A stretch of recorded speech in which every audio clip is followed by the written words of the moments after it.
Oh, hey, friends, it's me, Christine, and I am here for a very special bonus episode again this season. And this episode, we're going to get into a little love and astrology content, but make it Pisces, right? Because we are here in Pisces season, and I couldn't let a Pisces season go by and a love season go by without getting into some Pisces facts and fiction, and facts being frequently asked questions. So, join me for this special episode starting now.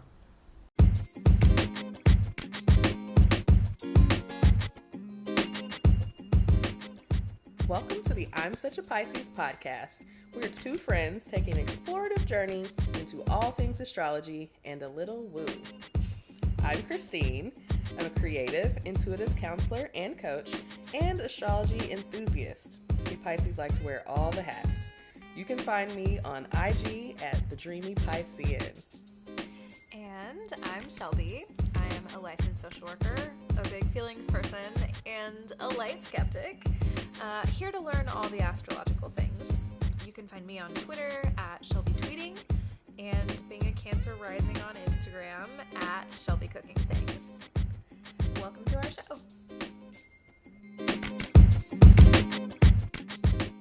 Okay, y'all, I don't know if Mercury is retrograding early or something, but this is the second time I'm here recording this little episode, this little very special episode, and it was very special because this is going to be the premiere on my YouTube channel, the Dreamy Piscean, right? And as I go to save, the audio on the first record saved just fine.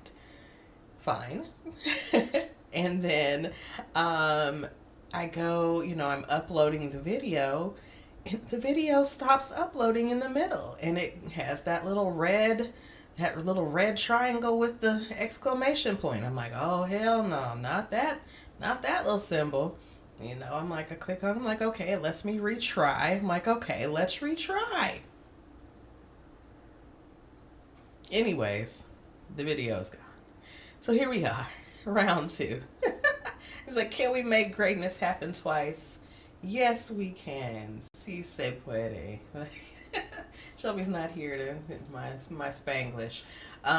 So this is a very special episode because I am doing a little bonus to talk about a little Pisces facts and fiction. And as far as facts, we're talking frequently asked questions about our Piscean friends. And I am tying this in with my new course, Love and Astrology, that is now available in my Etsy shop. It is a self-paced course, and it is $99. It is 2 hours of content. We're getting into learning your how to analyze your compatibility with others as far as your synastry and composites, the things to look out for, things to know. And of course, on this podcast, we talk, I don't know why I'm doing D's for T's today. Anyways, on this podcast, we talk about red flags, and so things to look out for in relationships. So in the Love and Astrology course, I get into all those things. Again, it's about 2 hours of content, just a little bit over, and we get into the things. So this is a little special to talk about love and astrology and Pisces, of course, because it's Pisces season. So how could I not jump on here and give you a little Pisces content? Next week we will be back with a full episode, and we are getting into some very Piscean topics. We are getting into an astrology adjacent episode, and we're talking about the Akashic records, talking about all the lives that we have ever lived, all the things that ever were, right? It's going to be very good, very interesting. So tune in for that.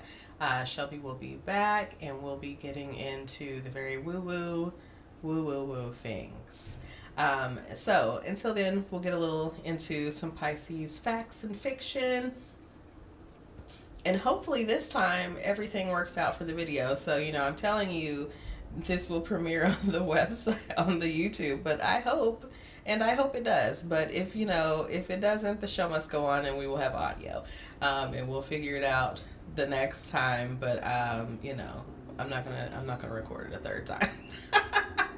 So anyways, I hope you all are enjoying this, this full moon in Virgo. I will tell you that the other night, on the first night of the full moon, or maybe the fullest of the full, the moon woke me up out of my sleep. I mean, like, I thought it was morning. I'm like in a stretch, like we're about to get up and start the day, like, and I'm awakened to like what I'm looking at currently, these sparkles all over my ceiling, and like, oh, and I realized that the moon is so bright and it's shining into my window, and I have this little disco mushroom that sits on one of my plant stands, and so it's, of course, creating a little disco in the room at night. And I was like, oh, it's really cute, but also what time is it? Because again, it could be like 5. I look at my phone and it is all of 2:30 in the morning, and I'm wide awake, like ready for the day. And I'm like, it's not, I think maybe it was Saturday. And, I didn't have anywhere to be, but I'm just like, I'm up at 2:30 in the morning, and I don't need to be. And so now a lot of the spiritual folk will tell you, that 2 to 3 o'clock in the morning, like if you get awakened at those times, it's something to pay attention to, right? So a lot of people will tell you to pray or to journal or, engage, spiritually, basically, with yourself, reflect. But yeah, a full moon will do that also. A full moon will just wake you up in the middle of the night, and you're just like, hey, okay. So I was awake, and so I did go back to sleep that morning, but, it was interesting. I did have a look at the moon, and we had our little connection time. But it just woke me up right out of my sleep. So, it's Pisces season. That's why we have a Virgo full moon. Maybe I was meant to see that Virgo moon. So something interesting I read, on the podcast, that I hang out in the Reddit streets sometimes, and, just like to dip and dabble in there. And so I was reading something, I don't remember, it was astrology related, but I don't remember how we were talking about Pisces. But, I got a little Pisces lore there, and I read that the lifetime you live as a Pisces is your last lifetime or incarnation on this earth. And, I was like, I gotta remember to tell Shelby that too. But it was kind of a mixture of feelings that I felt when I read that. Like, it was kind of eerie, but also kind of a relief. You're like, ooh, yeah. Things are getting kind of crazy over here. I'm looking forward to not having to come back. Because who knows what things will be looking like on the reincarnation. So, but also it's kind of like, I don't know, it's eerie now. Of course, in some belief systems, there is only one lifetime here. So there's no I don't know, there's no emotion about that. But I think a lot of people, again, have emotion about the end of life on this earth. It's just, it's just kind of weird to think about, I guess. So anyways, just something interesting to think about, the lifetime you live as a Pisces. So, you guys that are earlier in the zodiac, ooh, that's the more scary thought, is So if that's true, then your Aries placement, is that your first placement on this earth? Is that your first incarnation on this earth? Because wow. Oh man. I mean, on one hand, I mean, I would like to see what goes, what happens, but yeah, I could be an ancestor up here. I could be somebody's spirit guide out here, guiding them through it, but I don't know that I want to live, some of these future iterations. I don't know. Things are things are kind of wild, but also things are going to progress in a very futuristic way. So, I'm interested to see how it all plays out. But anyways, interesting information, interesting little lore there. So we're gonna get into some frequently asked questions about our Pisces friends in the world of dating and love. So I'm just gonna jump right in. I've got some questions that I pulled from the internet, things that people want to know, the QT&As. So let's jump into it. The first question is, what is the ideal match for a Pisces in a romantic relationship? Now, probably every Pisces will tell you something different, honestly, because we are kind of like that too. But just on astrology, right? So we learn in astrology that earth signs and water signs are very compatible, right? And that's because, you think of water energy as very expansive and very boundaryless, right? Like water doesn't have any bounds. It just flows everywhere. Oh, sorry. Okay. Anyways, so earth gives us boundary, right? Like earth is the only thing, look at our planet, right? Water is given shape by land. And so earth is what really can hold us and contain us. And so earth signs are really great for us. Now, particularly for a Pisces, a Taurus, or a Capricorn are going to be very well suited, a lot of times more easy flowing energy. Now, if you're like me and you have this Virgo thing going, that opposite energy is a lot of, very intense energy, right? And some of us are attracted to intensity. And so, that energy, if you're into that, that is there as well. The earth sign of Virgo is also available there. But the more kind of calm, calm compatible energies are going to be your Taurus and your Capricorn. Or think about this. Again, it doesn't necessarily have to present as someone's sun sign. But someone who has a strong earth energy in general is going to be good for a Pisces.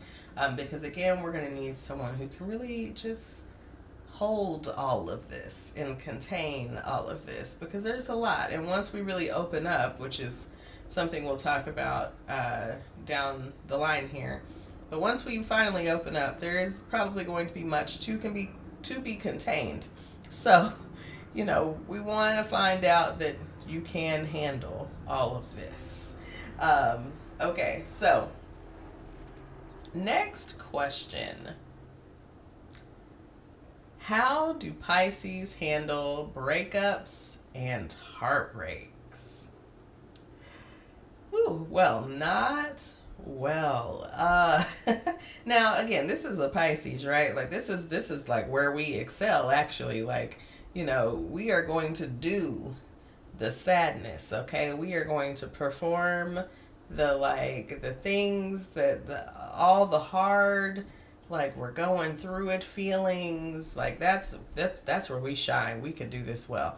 So, Pisces are, are going to be wallowing in the sadness. We've got the playlist ready.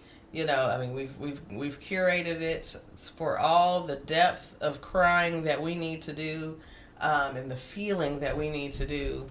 to feel this and mourn this properly. We're probably ignoring our phone. We're not engaging with social media. We might have deleted it, probably not. I don't know. That's kind of more of an Aquarius thing to do. But hey, if they've got Aquarius placements, they might delete their social media or something. Like,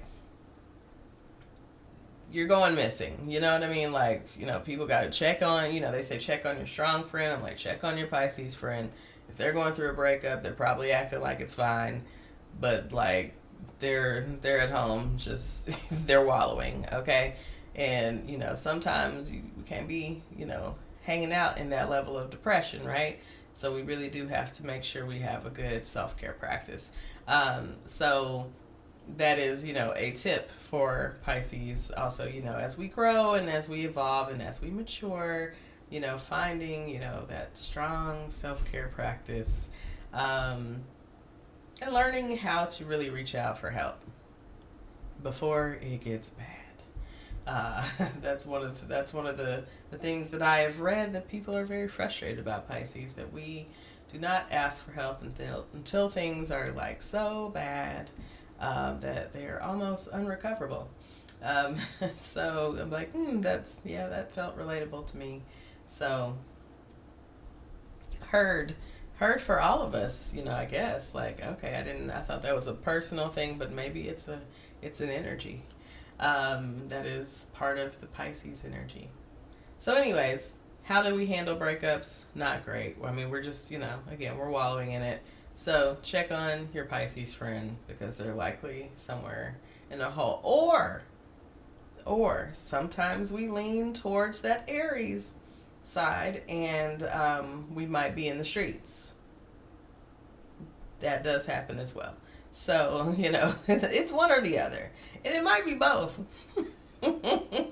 So again, just check on your Pisces friend. Your good earth sign friend, check in with them. Someone with some good earth energy, like, talk some sense into them, take them to something healthy. Go do something healthy and healing, right? Not the streets. The streets are not healing. They're fun, not healing. So let's see. What is the next question? How important is emotional connection for a Pisces in a romantic relationship? Well, I mean, we can't have anything without it, right? Like, we have got to be able to connect to your emotions. Now, here's the thing about Pisces.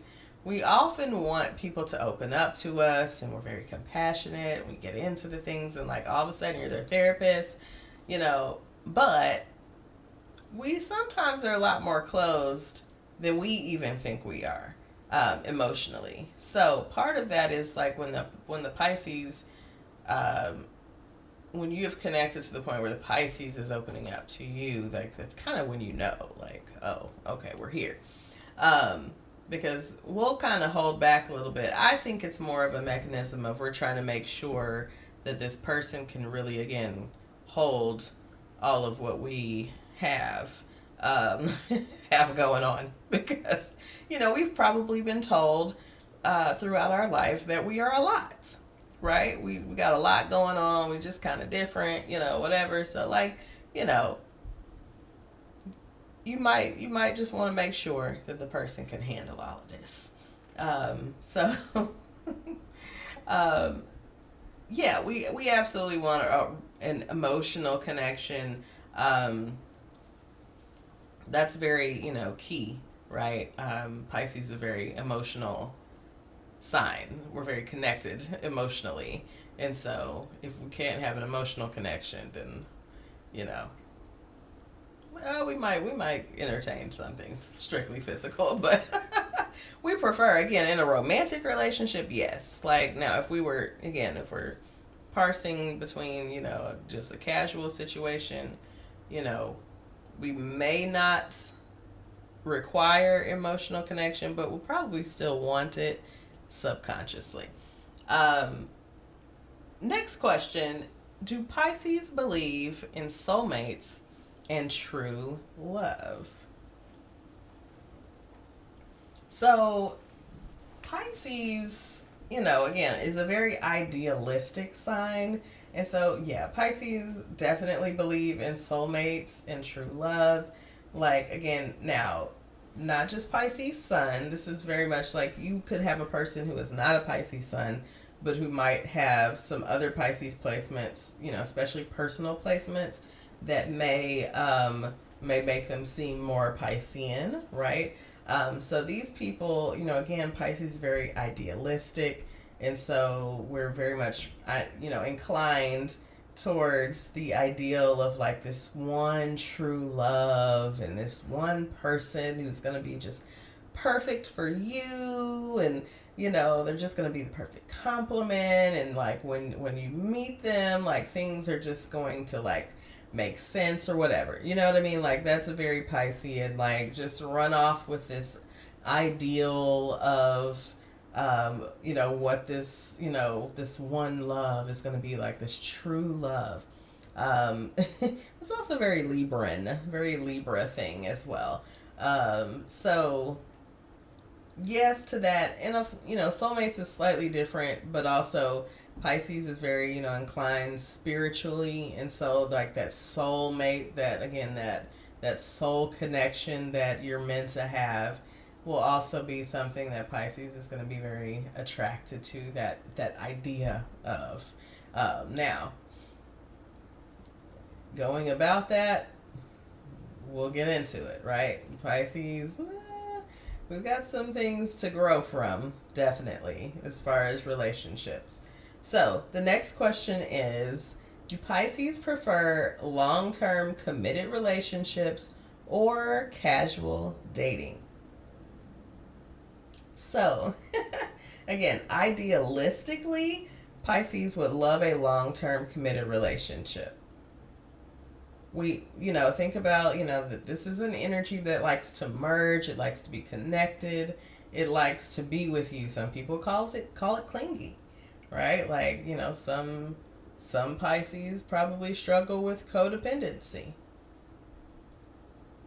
It's not as much a thing for me personally because I got some Aries placements. And, Aries energy is very independent. It wants to go out on its own and do its thing.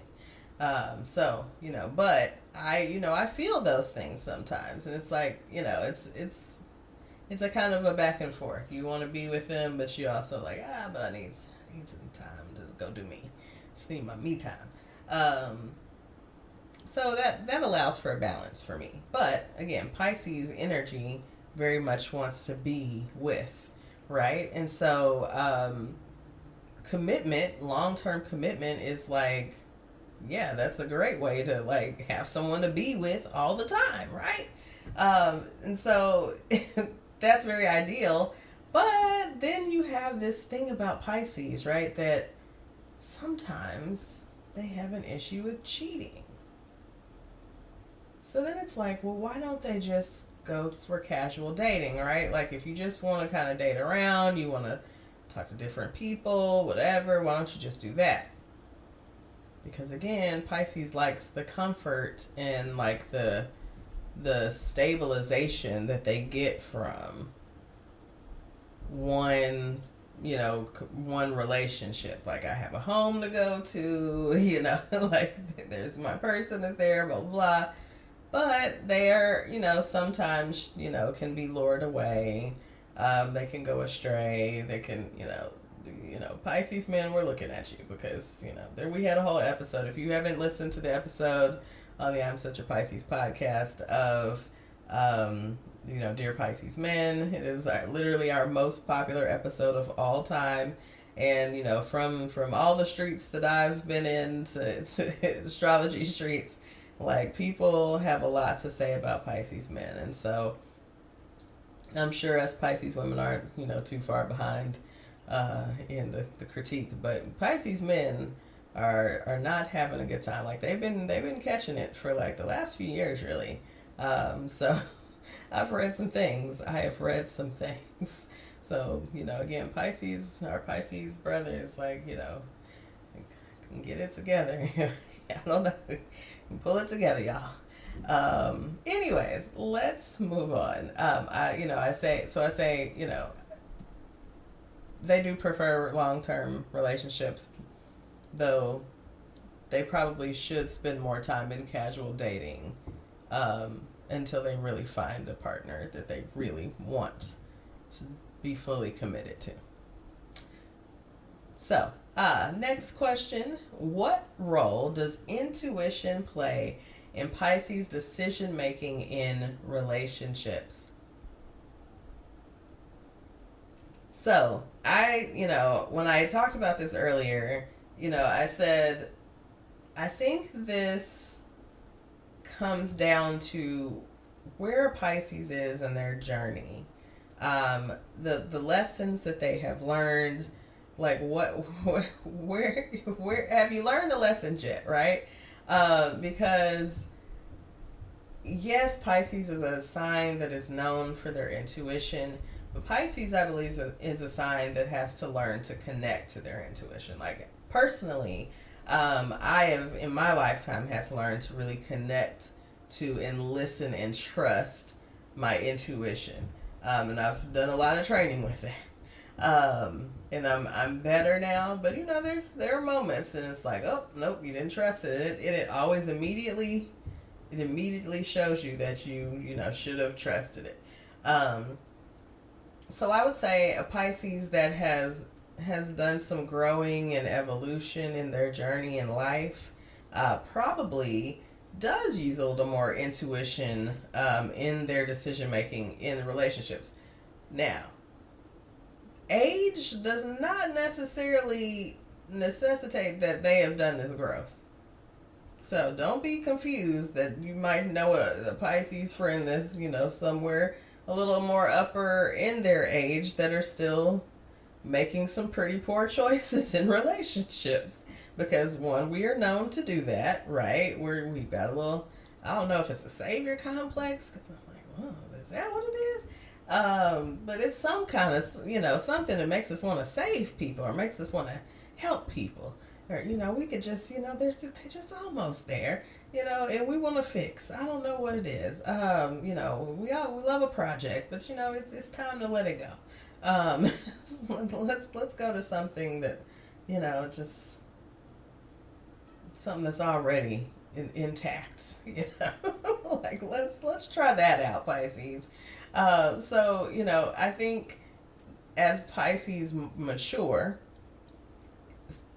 in their wisdom, in their emotionality, like as well as their age, I think that they probably will use more intuition because they've had to learn some hard lessons, likely.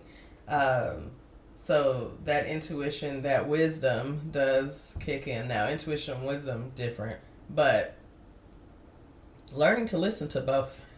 Learning to listen to both and making those decisions. So yeah, I think, over time in maturity, absolutely.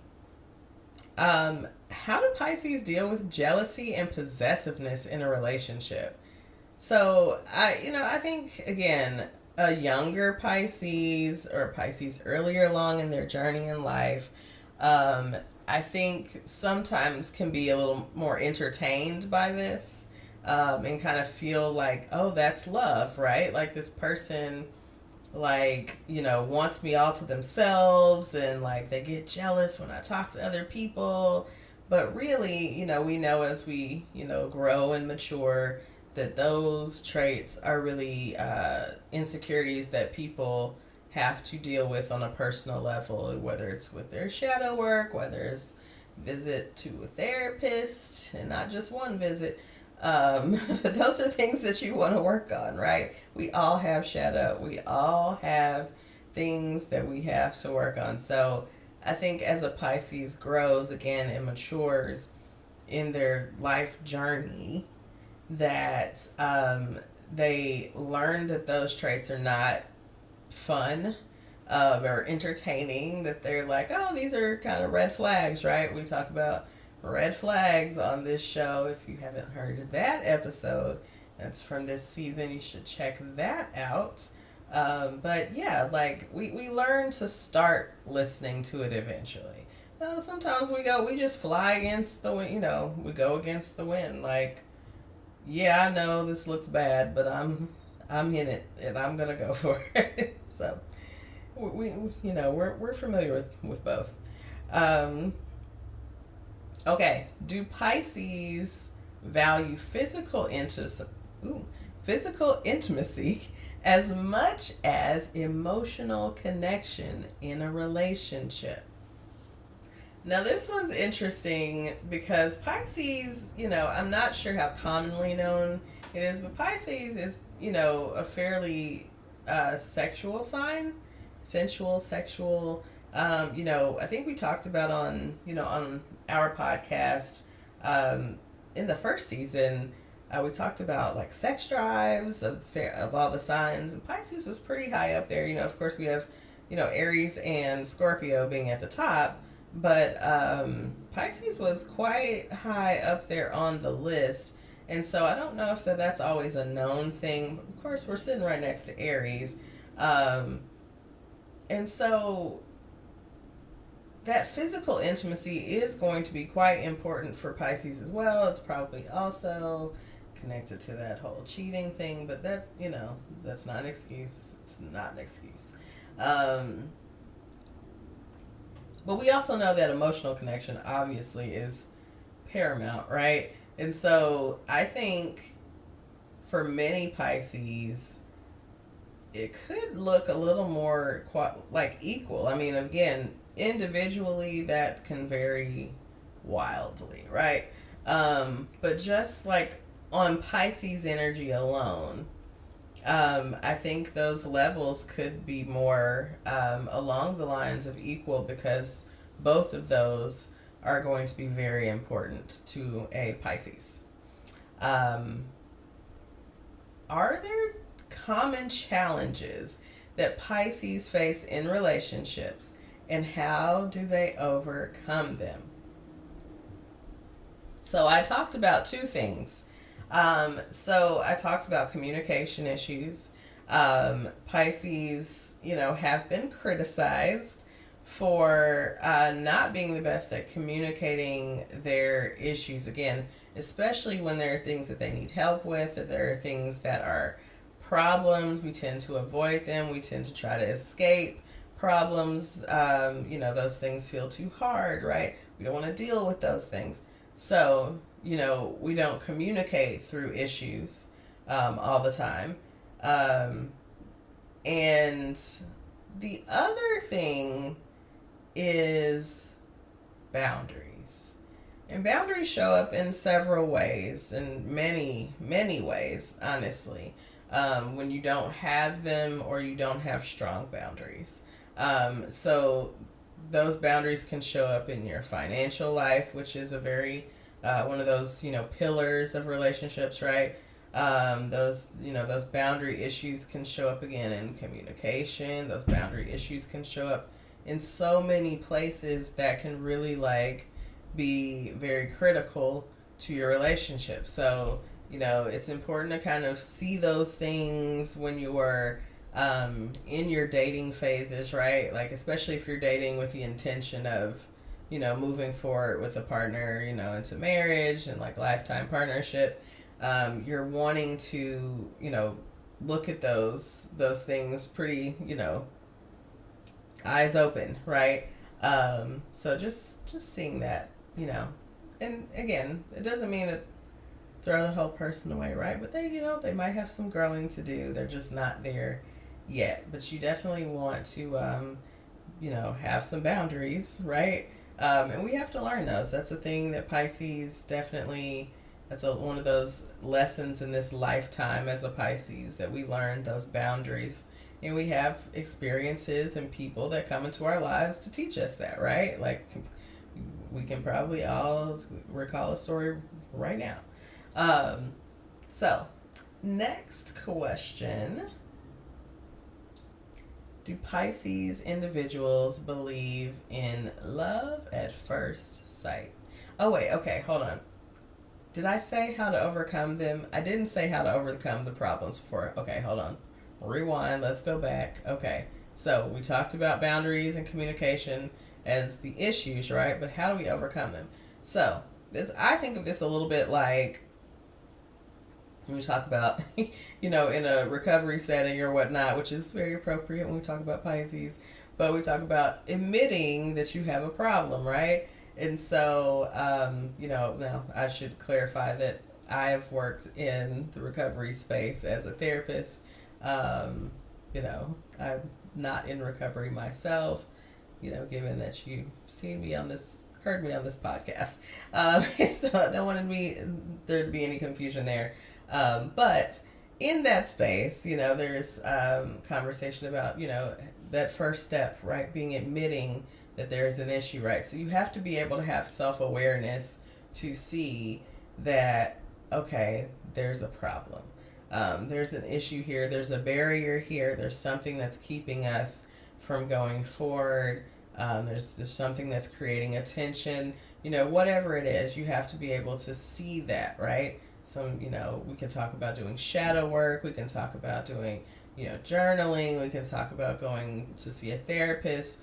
There's lots of ways that you can do this work, but honestly, it just comes down to doing that self-work, and, finding out those places that you're challenged. And, once you find that out, once you actually identify it, doing the work to, make changes, I feel like is easier than actually seeing like, oh, this is, something that I do. And, I think that, you get into, because again, it's like Pisces, we get into that like, self-pity about the problem instead of just, acknowledging it like, okay, that is something that I do.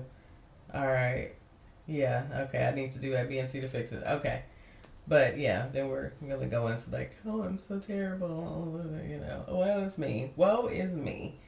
That is our Pisces. So anyways, just acknowledging that the issues exist is probably the first step for Pisces. Like, just acknowledge that this is an issue. Okay, now, do Pisces individuals believe in love at first sight? Oh, yes, we do. Okay, again, these are our idealistic people. Like, we fantasize and we dream. And so love at first sight is, again, another concept that we fall in love with, right? Now, I don't know how many of us have experienced that. I don't know that I've ever experienced love at first sight. I don't know. Maybe in like middle school, like when you're just very like, the hormones are going and that was like prime Pisces, like peak Pisces behavior, like having these crushes. I had crushes that just went on forever and I was just pining away like that. That kind of love at first sight kind of existed then. I don't think in my adult life that I don't even know that that's something I'm looking for, like to look upon someone and fall in love. I'm like, that sounds scary to me at this point. To fall in love with someone at the sight of seeing, like at first sight, like that's a lot. Like, I feel like now I need to get to know you a little bit. I need to spend some time with you, just a little time. So, but that, again, it's very Piscean to really engage with those kind of ideas. Okay, we got 2 more questions left and we're going to see if this actually, record. If the video actually saves this time. But either way, you'll hear this on the podcast. So, next question. Do Pisces have a tendency to idealize their partners in relationships? Absolutely, right? Pisces, again, they idealize everything, right? So, like, their partner, that's why we are always with somebody and everyone else around us is like, this person sucks. And the Pisces is like, oh, but they're so great at this, or they're so wonderful in these ways. And they, Pisces has all these reasons and they know the bad stuff, but they're like, but look at these, very minimal redeeming qualities. So do they idealize their partners? Absolutely. Like, and sometimes the person is great, but, sometimes Pisces are just, I don't know, just giving some people a pass. I don't know. Like, it's just, things we have to grow from. Again, those are lessons to be learned in this Piscean lifetime. How to stay away from getting emotionally entangled with toxic people. Okay, so last question for the Pisces facts and fiction. How can someone best support and understand a Pisces partner in a romantic relationship? So, Pisces really thrive on, affirmation and encouragement and, support, right? Like, really supporting their dreams. They're very idealistic, but like, support them in ways that they can make these things a reality, right? Support them in ways that they can ground these ideals and these dreams and the things that they want out of life into reality.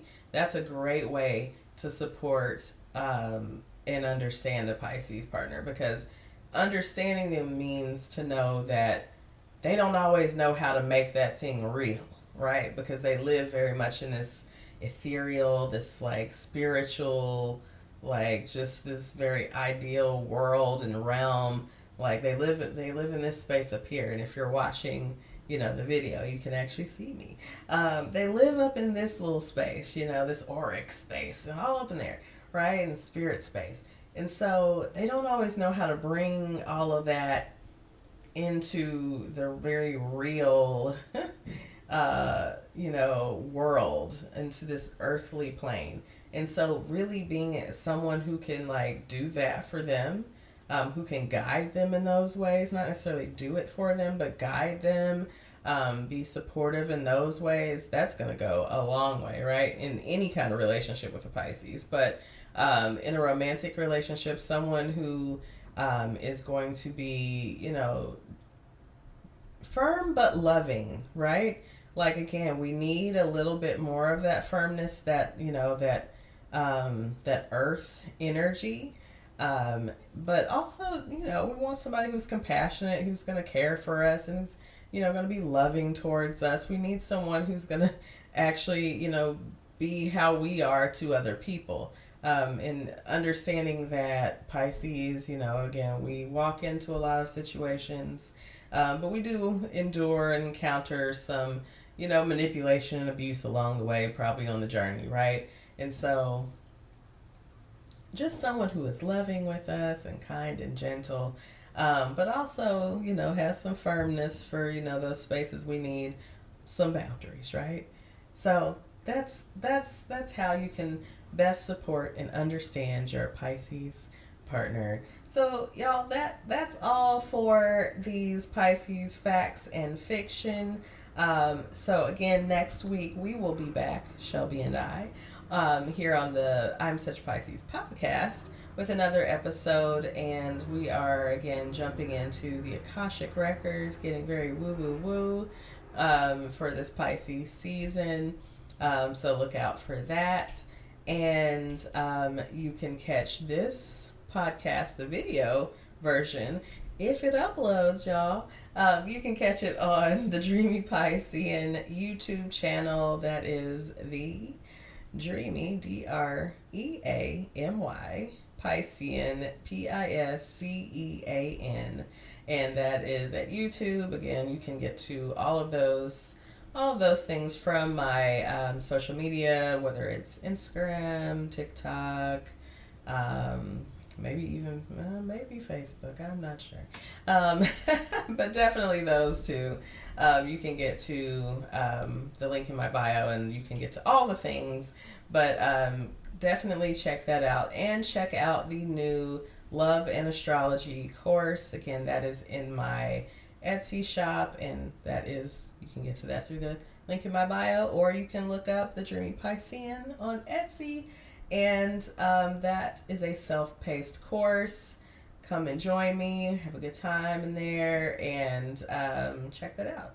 So we'll see you again soon. Stay safe in these streets, protect your energy. Bye.